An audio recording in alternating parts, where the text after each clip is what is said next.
Coming up on Aging Matters, living with Alzheimer's and dementia. We'll just have her hug you, okay? She's hugging you. Oh, she's a sweet girl.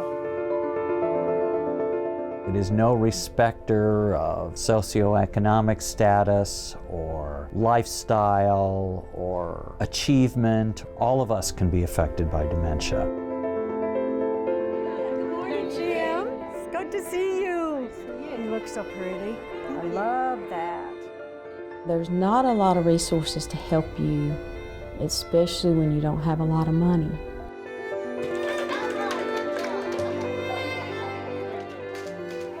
I'm crying. Nobody's gonna take you off. Dementia is the most costly condition in America, and the vast majority of those costs are attributable to long-term care, not health care. And so families usually bear the costs of dementia care. I want them to understand that I have specific cognitive difficulties. But I have a whole lot of cognitive abilities left.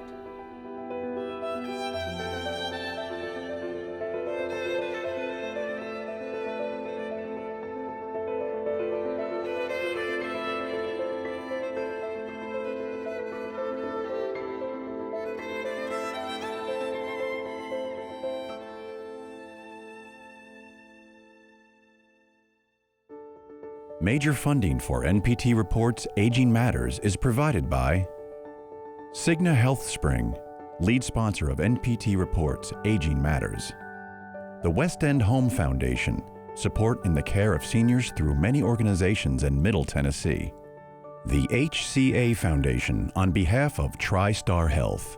The Jeanette Travis Foundation, dedicated to improving the health and well-being of the Middle Tennessee community. Additional funding provided by the Community Foundation of Middle Tennessee and by members of NPT. Thank you. Alzheimer's, dementia. For many Americans, these words cause more anguish than hearing a diagnosis of cancer. Hi, I'm Kathy Mattea. For my family, these words meant years of watching my mother struggle. We witnessed the gradual decline of her cognitive and physical abilities, and millions of Americans share our experience. As our population ages, we are seeing the inevitable rise in the number of people diagnosed with dementia. So, what is dementia versus normal aging? And what's the impact on individuals, families, and communities? How can you continue to live fully even with that diagnosis? And how can we as a community better support those living with dementia and their care partners? Join me as we explore the answers to these questions. My mother was an amazing woman. She was one of the first saleswomen for IBM. She was a teacher. She was a college professor. She also did training and development in hospitals. She had tons of hobbies because she was blessed with a lot of talent. She could sew, she could knit, she could make doll houses, she could make dolls, costumes. She had an amazing sense of humor. She was a very Irish woman who never ran away from adversity. I love this one too. Rita McCarthy began exhibiting signs of dementia in her early 80s, though her family didn't realize what it was. She forgot things. The thing that made her give up driving was she was in the car with my daughter, and she was fairly close to our house, and she got lost. So that was a big sign. And then the other signs was she began to really hoard things. But it wasn't anything that was like, oh, clearly there's something very wrong with you and we need to do things. And she mainly had really good days. In 2009, after a serious infection left her hospitalized and delirious, McCarthy was diagnosed with vascular dementia. But at that point, it was more like mild cognitive impairment. She still was able to drive, she had a computer, she had an iPod. She couldn't necessarily make them work without instruction, and every day you gave the same instruction. She still knew who everybody was, she still was charming, and had repartee to the very end. Later that year, McCarthy had to have her leg amputated and was sent to a rehab facility. In the middle of the night, she woke up agitated and confused after becoming overheated when her roommate raised the heat to 90 degrees. She rolled onto the floor, and the nurse, I'm not saying anything bad about the nurse had 25 to 30 people to take care of, and was the only nurse on, gave her a giant dose of Haldol, which is contraindicated in people with dementia. But it's effective. My mother didn't try and get out of bed. My mother didn't try and get out of anywhere again. She pretty much didn't open her eyes for 4 or 5 days. And then when she did, she was confused. She didn't know where she was. She was never my mother again. I mean, it was an entirely different person. We're not building ramps for people who live with dementia. And in this case, I'm not talking about wheelchair ramps, I'm talking about cognitive ramps, brain ramps. Whether you're in your home or whether you're in a nursing home, we take people whose brains and experiences are shifting, and we put them in places based on our view of the world, our rhythms, our schedules, our staffing models, and we expect people with a changing brain to fit. And if they can't, we blame their dementia and we give them these antipsychotic medications. I felt comfortable that the system understood how to care for people with dementia. The system really, they haven't caught up yet. They're not there. You know, when all of this had happened with her leg, at one point she looked up at me and she said, I don't want to be a burden, and I don't want to live and not have a life. And I grabbed her hand and I said, not on my watch.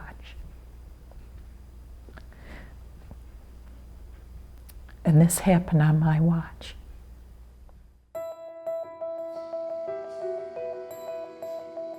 The big issues right now is families don't even know what they're facing until they're well into it. And they're being asked not only to care for the person, but create support structures, and they have no idea what's involved.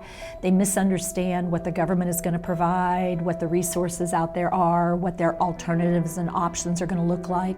And it's devastating because this is an expensive disease as far as money, time, resources, and yet there's so little devoted to helping us get our heads around it in a timely way. And there's not much out there. There are currently over 5 million people living with Alzheimer's and other dementias, with another 8.5 million people providing unpaid care and support.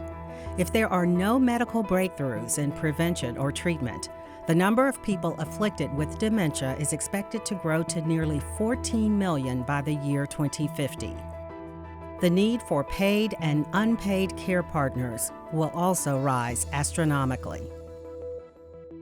As a society, this thing is changing us. It's changing the very fabric, and the numbers are alarming.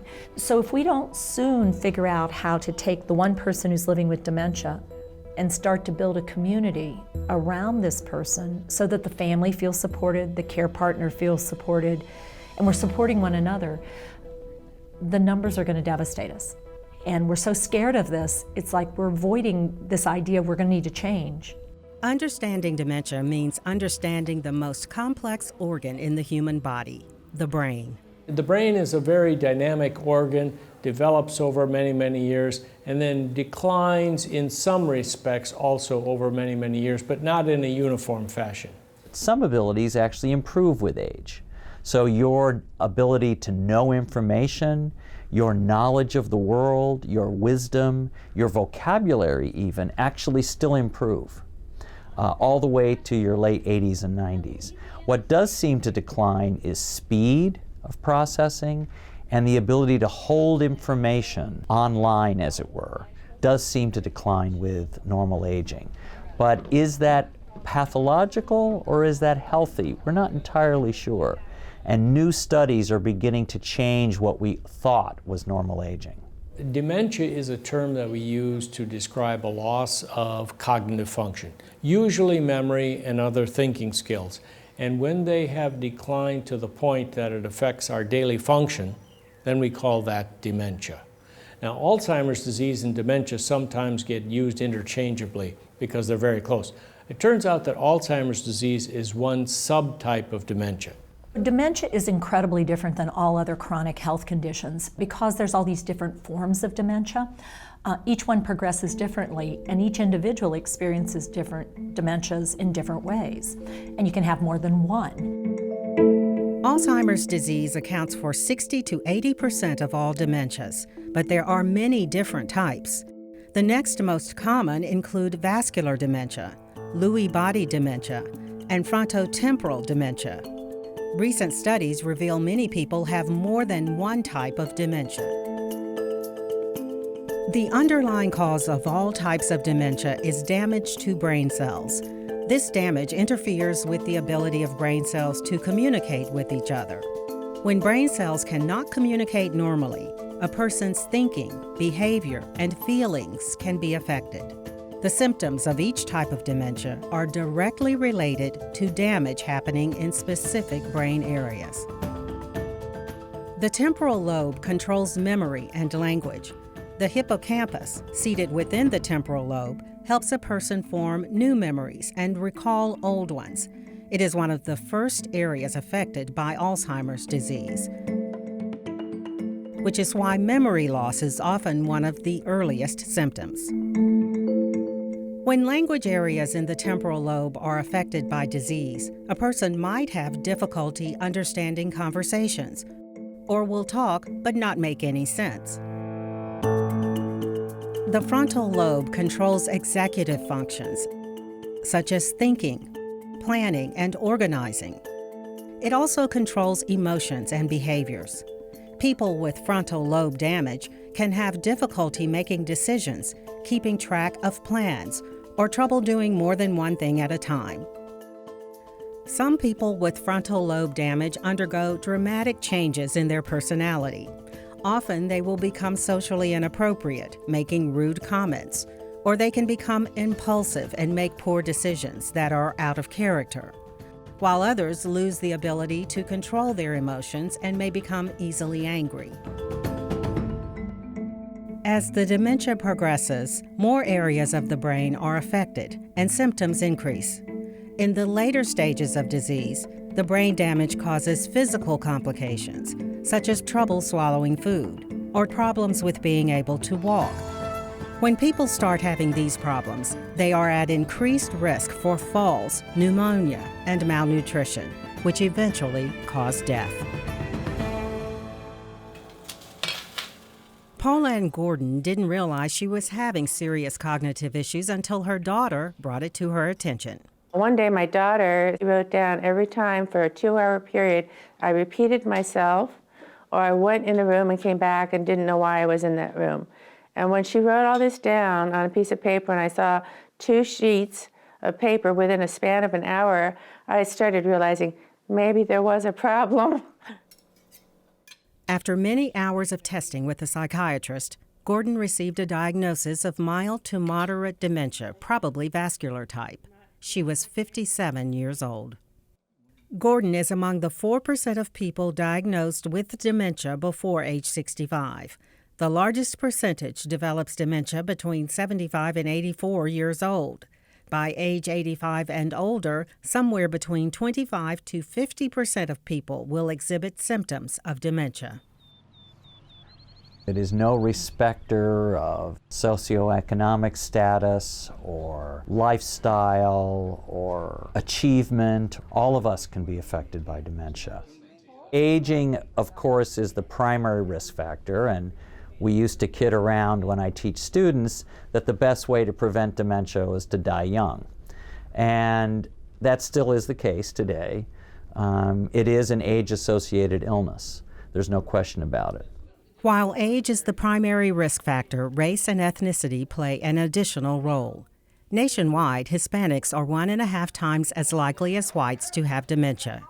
African Americans are twice as likely, but they are much less likely to have a diagnosis.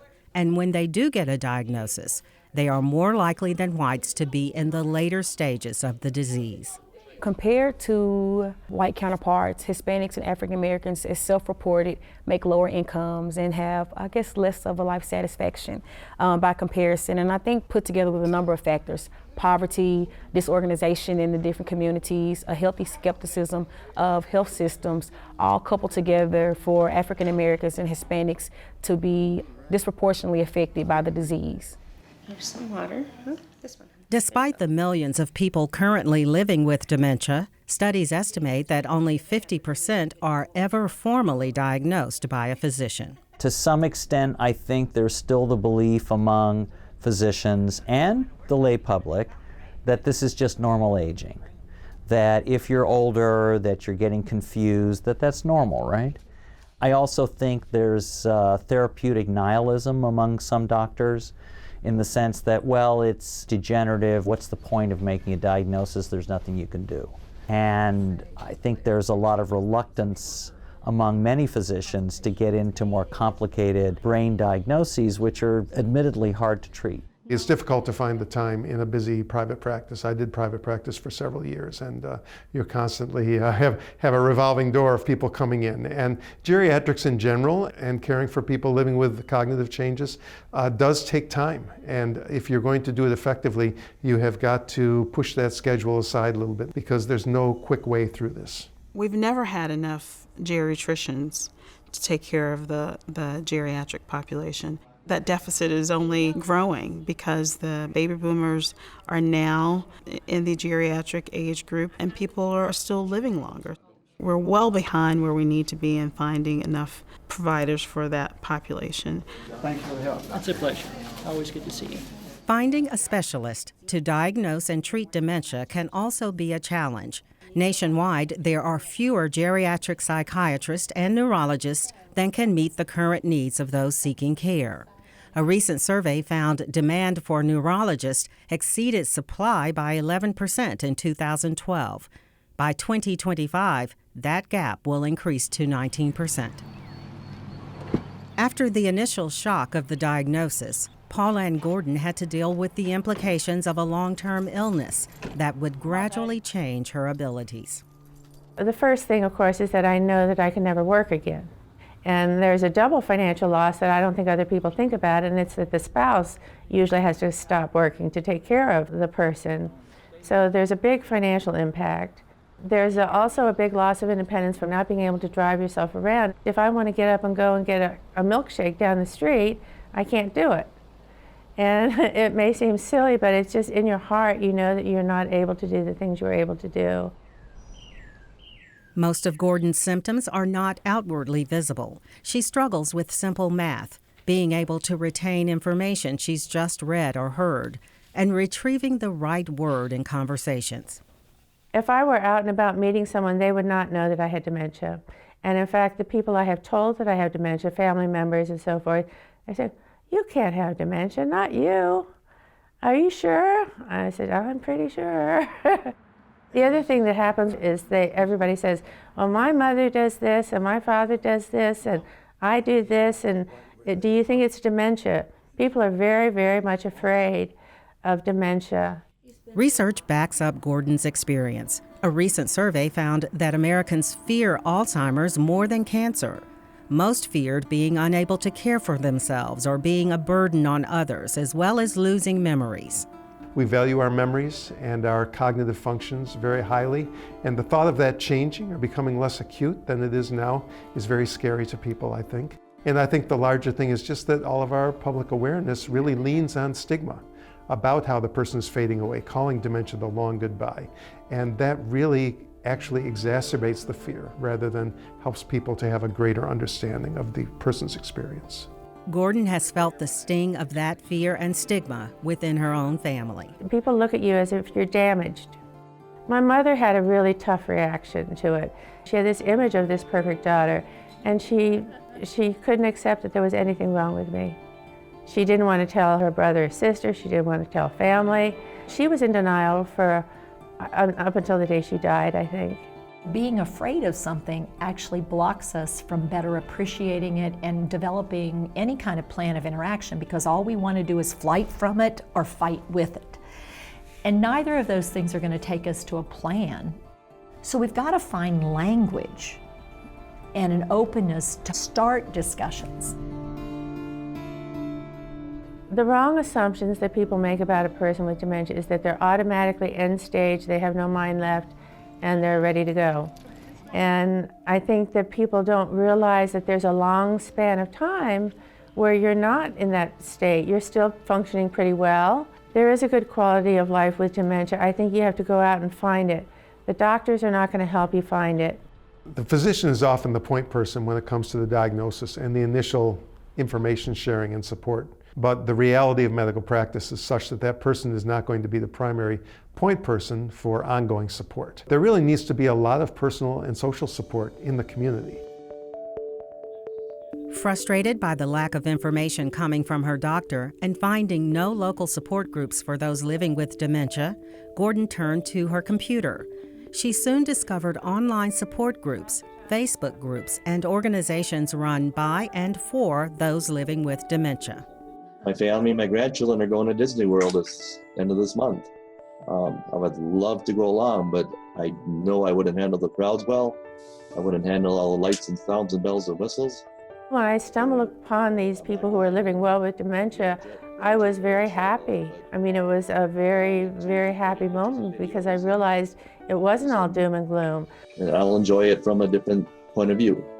I wasn't going to be dead or an invalid in 6 months, and it gave me a lot of hope. Gordon now spends much of her time participating in webinars, online chats, or responding to questions on Facebook, as well as mentoring people who are recently diagnosed with vascular dementia. For me, school and my job, my career, that was my whole life. And then when you suddenly take that away, it's a very desperate feeling, a lonely feeling. And these support groups have given me back a sense of purpose. I can help other people. And by doing that, it's very empowering. You will be asked to perform 5 simple tasks. You can find a list of these tasks in the room. PK Bevel is trying to help families and caregivers see their loved ones with new insights. Put the glasses on. By taking away some of their vision and sending them through a unique experience. I developed the Virtual Dementia Tour as a way to simulate what it might be like to have dementia so that we can learn how to serve those with dementia better. Bevel carefully researched how to simulate the symptoms and behaviors that result from a brain damaged by dementia. She developed components for participants to wear that limit fine motor skills, induce discomfort and balance problems, and interfere with peripheral vision. The final pièce de résistance is when we put the headphones on, and they're noise-canceling headphones. I developed a confusion tape. Find the pants and put the Now belt. listen, I'm not hearing you with all this jabber. And now this normal person is dealing with all of these things together and has to negotiate the environment. Usually the light comes on about 5 minutes into the tour. A normal person begins behaving exactly like a person who has the disease. Exactly. And then after the tour is when the real work begins. So the startle responses specifically were geared so that you could feel what it feels like to live in a world where you're not real sure when that next sound's going to come from because your brain doesn't tell you it's not important. The Virtual Dementia Tour ends with a debrief, where participants can learn how the experience compares to someone living with dementia and share their own reactions. I was completely shocked. I felt like I couldn't function in there. I really just wanted to sit down and cry. I had no idea of the physical changes that they experience so gradually, and the sensory. There for a minute, I was like, Susan, I just want to sit down and cry. the compassion thing, I'm going, I had no idea. The most powerful thing that we get are the people, no matter how they come out of the tour, to have that basic understanding that these things actually are going on with a person with dementia, and we have to help. If I don't take the time to figure out what you're experiencing in the world, I can't be very effective at guiding and directing you into a safer place, into a situation that I think will better meet your needs. When Joyce Wisby's husband was diagnosed with dementia in 2004, she found good use for her academic research skills. I dedicated 10 years of my life to learn everything I could about caring for him and about Alzheimer's, and I went to every conference that was talking about Alzheimer's or dementia. I went to a caregivers conference. I just wanted us to have the best life that we could have for as long as we had together. For the first time in their long marriage, Wisby could not talk with her husband about an issue that would deeply affect both of them. Jim would sit there and say, "There's nothing wrong with me, there's nothing wrong with me." That frustrated me, probably more than anything else, the fact that I couldn't talk to him about this because he wouldn't accept it. Even until just before he passed away, he never ever admitted that he had dementia of Alzheimer's type.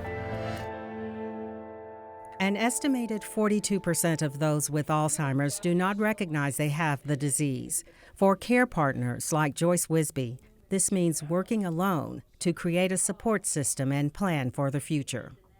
But for 6 years after the diagnosis, the Wisbys were able to lead a mostly normal life, fulfilling their dreams of traveling during retirement. In 2011, they pulled their motorhome into a Virginia bluegrass festival. We were sitting outside, just kind of watching the people, and I went in to fix dinner, and I called him to come in to eat dinner, and he ran in the motorhome and was so angry, and he started beating me up.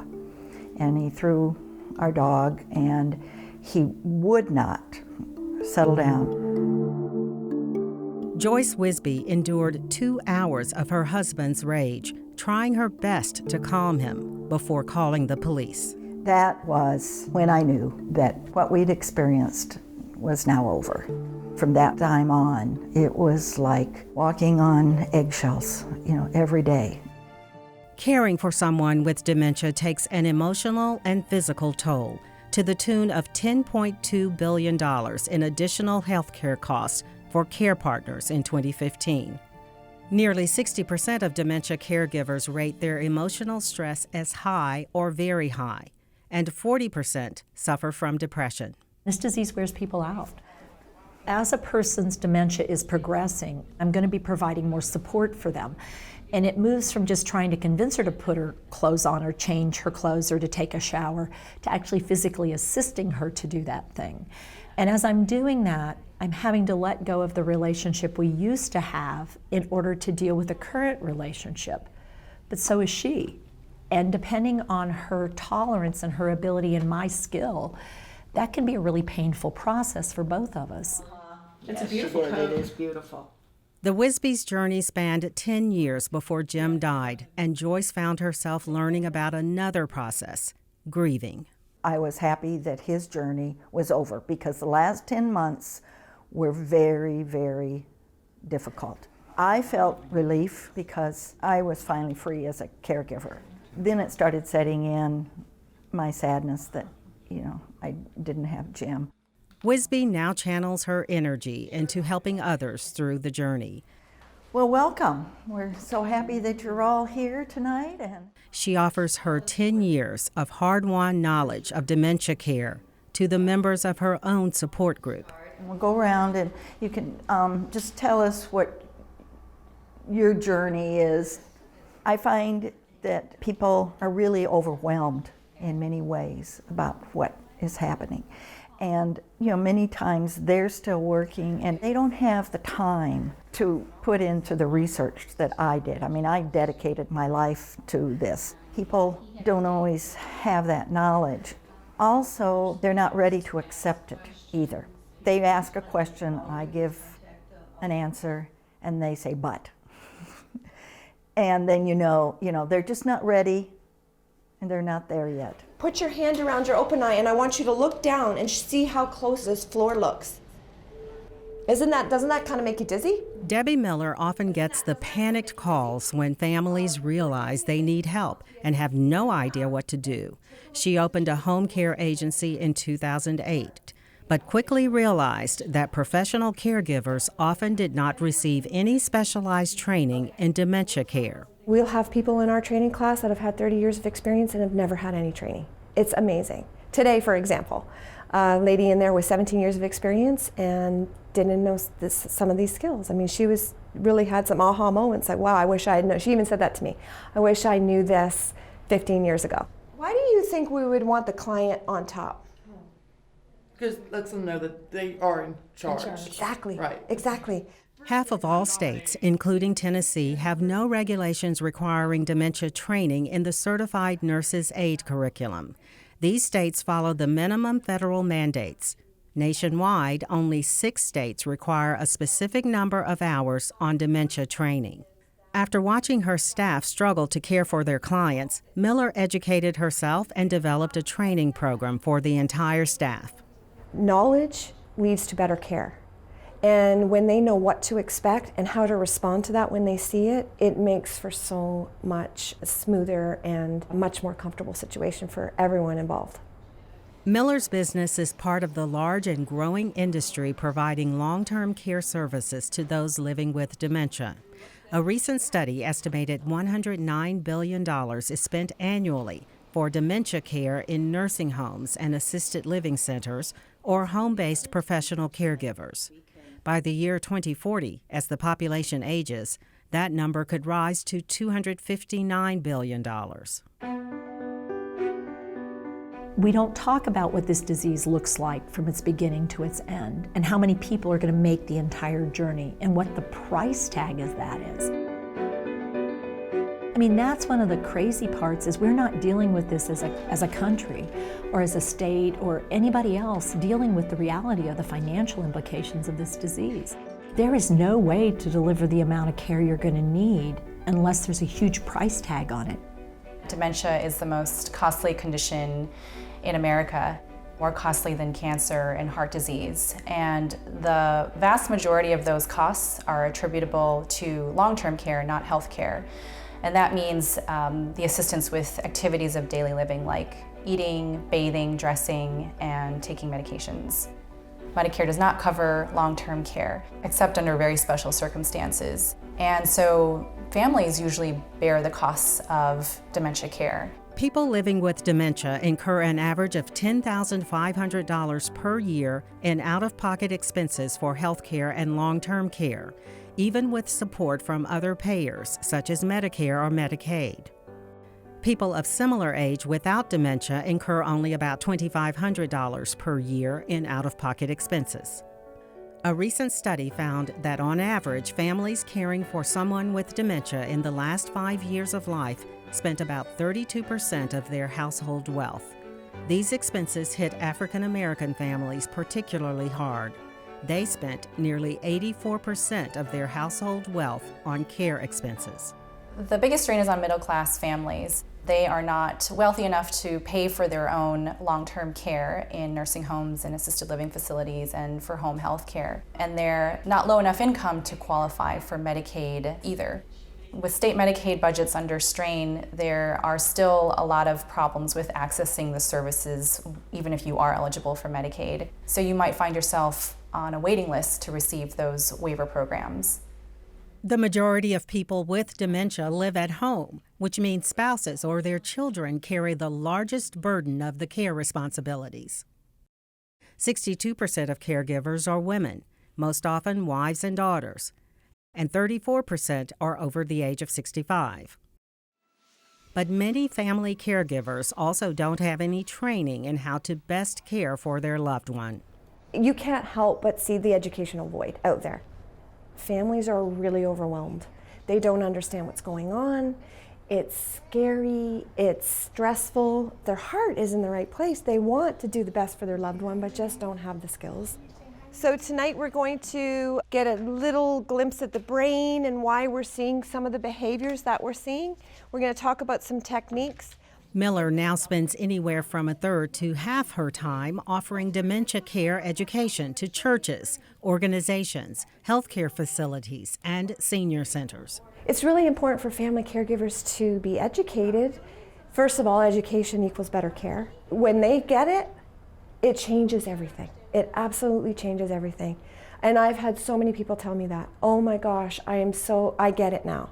And they could be more empathetic and more patient. And that's why I'm saying if you expect this, you'll know how to react to it. Okay. The reliance on family caregiving is unsustainable. The ratio of caregivers available to provide care to somebody 80 years and older who's most likely to need long-term care is 7-to-1, and that ratio is expected to drop to less than 3-to-1 by the year 2050. This places even more burden on the formal or paid long-term services and support system. Unfortunately, that system is already strained in terms of the number of formal care workers who are available to provide that care. The country really needs to think about better ways and places in which to provide care for people who live with dementia. All right, Leonard, straighten up, sister. In a small city north of Nashville, Tennessee, Marianne Oglesby Southerly leveraged her small church's space and developed a 3-day-a-week activity-based respite program to serve the needs of a more rural population. Here, I've noticed there's no resources to find out how you could get help for dementia. There just isn't any. You just have to stumble upon them. There are a number of challenges that rural areas face compared to metropolitan areas. The difficulty with getting grants and different programs out to rural areas a lot of the times has to do with the fact that the people with the big money are in your metropolitan areas. So the money that's needed for respite programs and different things to prevent caregiver burnout or caregiver stress are typically not available in rural areas. And when it is, it's usually pretty limited. With so few options in their area, the Veranda's clients have come to rely on Oglesby Southerly beyond just the 12 hours of respite offered. The most important thing needed in rural communities is knowledge. Knowledge about the disease, knowledge of where to go to get that knowledge. The Veranda is important to this community because we give them answers. With the help of dedicated volunteers and free space from the church, the Veranda can also offer a sliding scale fee. Melody Vaudry brought her sister Peggy to the Veranda after failing to find any other options that were affordable on Peggy's small income. She comes 3 days a week and she loves it. She feels like she's got a job, she's helping people. It's not just for me, it's great for me, but it's for her brain. She needs to socialize. She needs to be with other people. Since I've started caring for Peggy,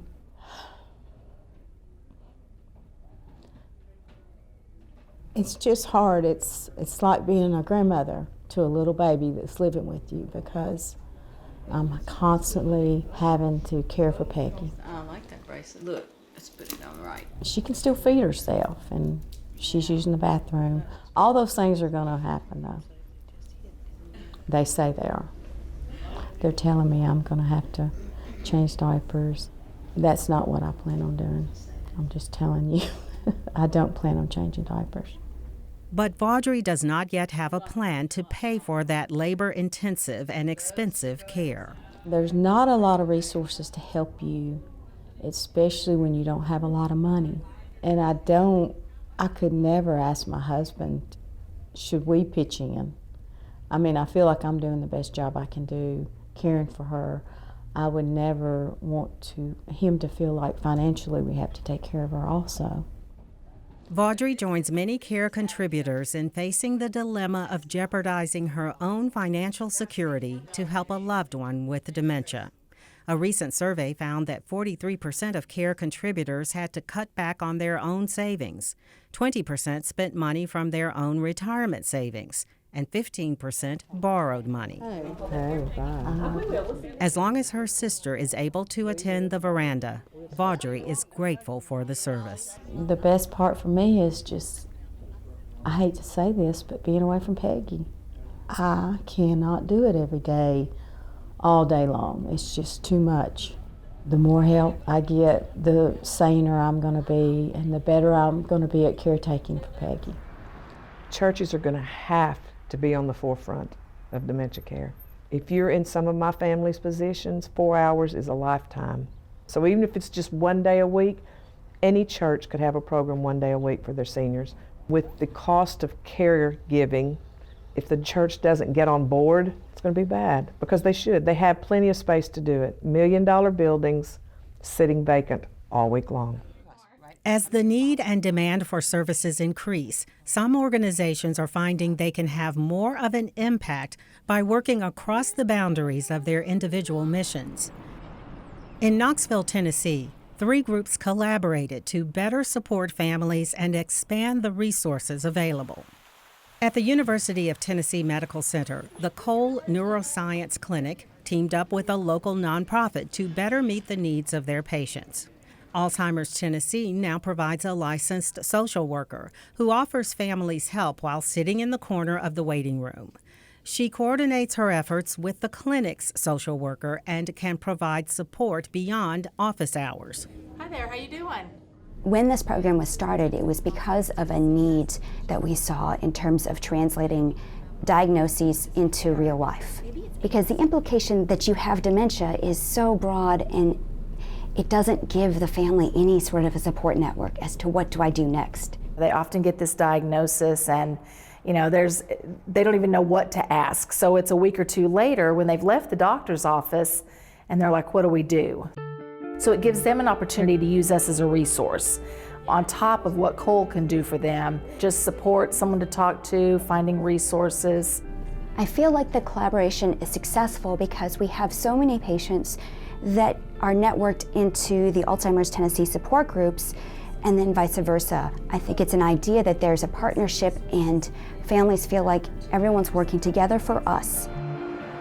Across town, Mount Calvary Baptist Church hosts another collaborative project, Howard Circle of Friends Adult Daycare.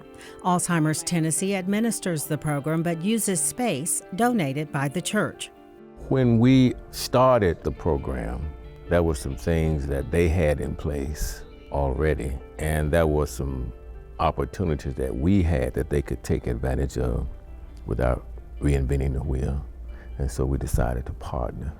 They felt like it was a part of their mission and their vision for the community. They were in the middle of remodeling of their church, and so the pastor and the deacons and the board decided that they would incorporate whatever changes were needed for the daycare at that time. And so they were ready for us, and I mean, they embraced it. We saw it as an opportunity to present people with a way of maintaining dignity and having a great quality of life. The collaboration among organizations worked for Vicki Waters. She found out about the Howard Circle of Friends daycare services while taking her mother to the doctor. Alzheimer's Tennessee also connected her to resources to make it affordable. Bringing her here, I get some rest and get caught up in the housework and bills and everything I need to do. She likes coming, but at first she didn't, because I only brought on certain days to Howard because I didn't want her to feel like we was abandoning her. So we just had to ease her into it, tell her we going to church instead of daycare. A lot of people say that if their loved ones were not here, they would more than likely be in a nursing home. You know, point blank, some would say, I just can't watch them all day and all night. It takes a collaboration. It took the church, it took Alzheimer's Tennessee, it took some private funding, it took the Medicaid waiver, Choices program. All of that works within that. Referrals from pastors, referrals from community members. It's a collaboration. And we were determined to make it work. I think we need to develop models for caregiving. And those models need to work at multiple levels, right? From home caregiving to community caregiving and institutional caregiving. We're not entirely clear that there's any one answer to that. We need to learn from each other about best practices. Tucked into a leafy suburban campus in Nashville, Tennessee, an experiment in the best practices for dementia care is taking root. 11 years in the making, Abe's Garden relied on leading experts across disciplines to create a care model that would, by design, continually evolve. The vision for Abe's Garden is to create an environment where we can provide really exceptional care, where we bring together the best practices that we can find. There have been very few randomized controlled intervention studies to determine best practices in dementia care.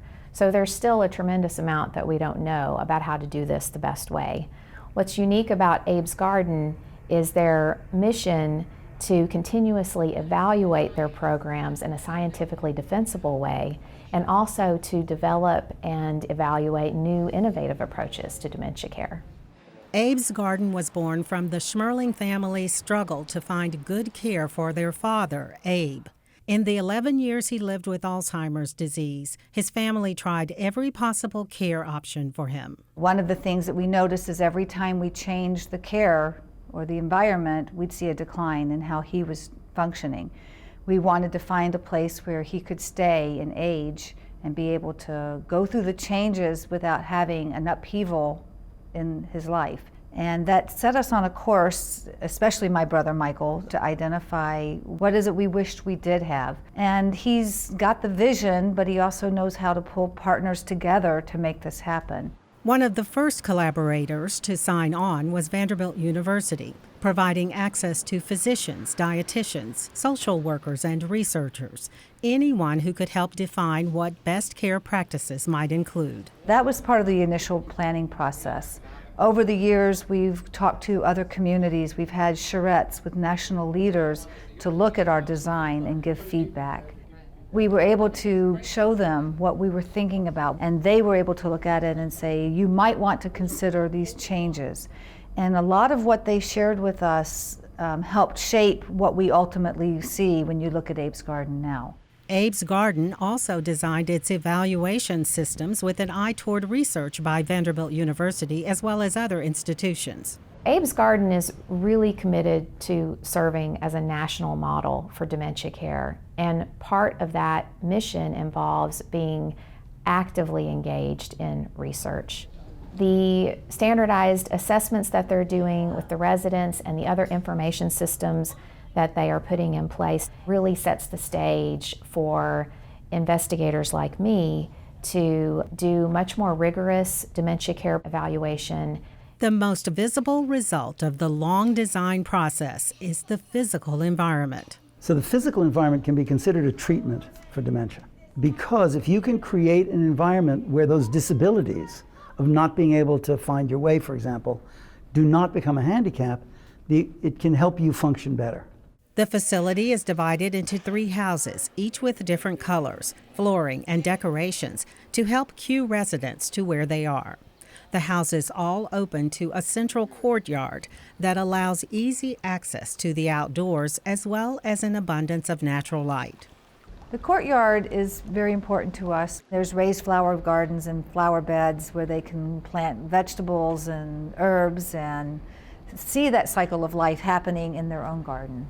One of the problems with dementia is that you lose a sense of time. If you're in a dark room, you don't know how much time has passed, so you don't know whether it's night or day, and it can be confusing. If you have the sun to tell you that it's daytime, if you have the cold to tell you it's winter, and the warmth to tell you it's summer, you then know the seasons, and that overcomes one of those disabilities. The open floor plan of the main living areas encourages residents to join in community activities and limit time alone in their furnished bedroom suites. Every piece was really thought out to meet the needs of folks that maybe need to be more organized with their access to clothing. They might need light that shows them the way to the bathroom at night, a bed that's designed so that they don't fall out but assist them in getting up. We want to encourage independence, but also to provide support. To meet the emotional needs of its residents, Abe's Garden adopted the Hearthstone Institute's model of programming and engagement. It aims to prevent the challenging behaviors often seen in those living with dementia. What they brought to us was a way of looking at Any challenging behavior is an unmet need. There's a reason for it, and if we can figure out, we can have an impact on it. The antidote to a lot of these symptoms of agitation, anxiety, aggression, and apathy is engagement. So what can we do to engage people and thus get rid of the symptoms of dementia? And that is engage them in something that we know their brain can accept and appreciate, and that's the arts. Whether it be music, whether it be visual art, whether it be dance, all of those are ways to engage people, and that's why we'll have it here at Abe's Garden as well. All staff, not just direct care workers, participate in specialized training, including maintenance personnel and dining services crew. Trainers also work alongside Abe's Garden employees to ensure they are learning the techniques. To evaluate what is working and what needs modification, Abe's Garden created a unique position called the Continuous Quality Improvement Coordinator. There's constantly going to be change, and that's probably at the heart of the model. We're not going to say, this is the program, hope you like it. Our job is to identify best practices, and if we discover something's not a best practice, then it's on us to change it. Joanne Aaron moved into Abe's Garden after a traumatic year of multiple falls and surgery that forced her to leave independent living for a long-term care facility, where she spent most of her time in her room. After 30 or 60 days, she was starting to get depressed being in that room and asked us, is there something out there for her that would be better? And so when we searched around, we found Abe's, listened to the ideas of community and engagement, and realized that this was a step up from where she was.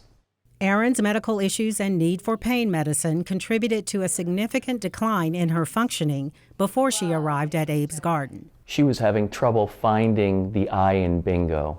She was having trouble in that square seeing that 1 in 3 was 13. What we're seeing is the engagement is actually refreshing her cognitive ability. Just last week I was in watching her speak with her book club and reading out loud. So community and engagement are really at the cornerstone of what's working for my mother. When we envisioned Abe's Garden and realizing that we would have 42 families at a time, we knew we were not going to make a big dent in this illness in the local community. Our broader picture for Abe's Garden is to identify what are the best practices, have evidence behind them, and to disseminate that, to see other communities picking up some or all of what we're doing. And then if we can move into the communities and help families that are dealing with this at home, and to be able to provide support to families who won't be able to afford Abe's Garden, but need some kind of help. I didn't do this in the operating room.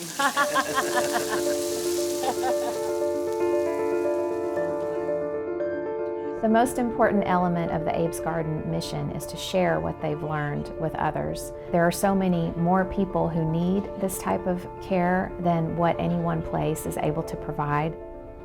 If we can improve our knowledge of what it means to provide better dementia care, regardless of where people live, then we will have done a remarkable thing. The first thing we need to do to improve the life of people with dementia is to educate the public. That's the number one thing. I want them to understand that I have specific cognitive difficulties, but I have a whole lot of cognitive abilities left. This isn't hopeless. It's just another way to live life until you die. And living well is really what it's all about. I can have a good quality life if you know how to have life with me, and you feel comfortable and confident, or know who to call on and how to get the support you need to help you through the tough places. We are a youth-oriented culture. We're about to become an aging-oriented culture because there will be more older people than there will be younger people. And we need to own that, and part of the community's responsibility is to say, Alzheimer's disease and dementia and cognitive aging is part of all of us, and we need to help each other with that. You want to feel the lamb's ear? There are not going to be the governmental programs, there are not going to be the housing, not everyone can afford home care or assisted living facilities. So this is going to take a community to help the number of people that we're going to be seeing. We need to retool our communities through community education so that police forces and store owners and bus drivers and everybody has a greater understanding of how to support people so that people can live successfully in the community with the diagnosis. You may have dementia, but you still deserve quality care. And I think we owe that to them, to ourselves, and to God. And people with dementia still have a heart. You just have to get to it. And the more you're around them, the more you love them. They've taught me more about love than I've ever known from anyone.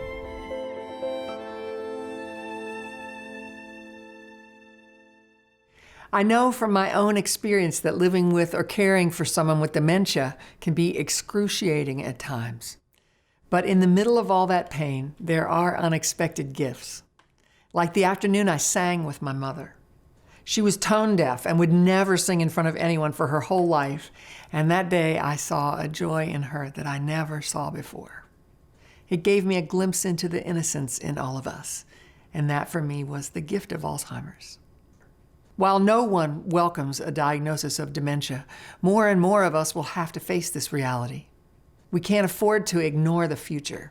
But to do that, we must face our fears and find better ways to support those living with the disease. Thank you for joining me. To learn more about this program, go to wnpt.org/agingmatters.